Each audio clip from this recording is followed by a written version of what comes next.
হিজাব, পর্দার অন্তরাল থেকে আল্লাহ নিজেই কোরআন পাঠিয়ে দিতেন। বিশ্বনবী আল্লাহরে সরাসরি দেখে নাই।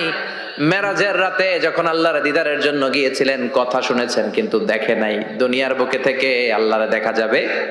জান্নাতে না ঢুকে আল্লাহরে দেখা যাবে নাকি? কথা বলেন। আল্লাহর সৌন্দর্য দেখার মতো কোয়ালিটি আমাদের আছে? আল্লাহর চেয়ে সুন্দর কেউ আছে?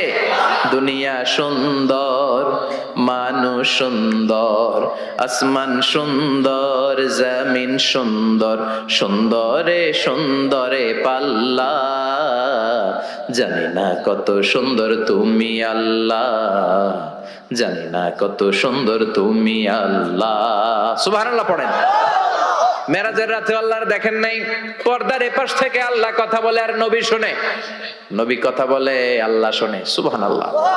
এই পর্দার ওই পাশ থেকে সরাসরি আল্লাহ ওহী করেছেন, বিশ্বনবী রিসিভ করেছেন।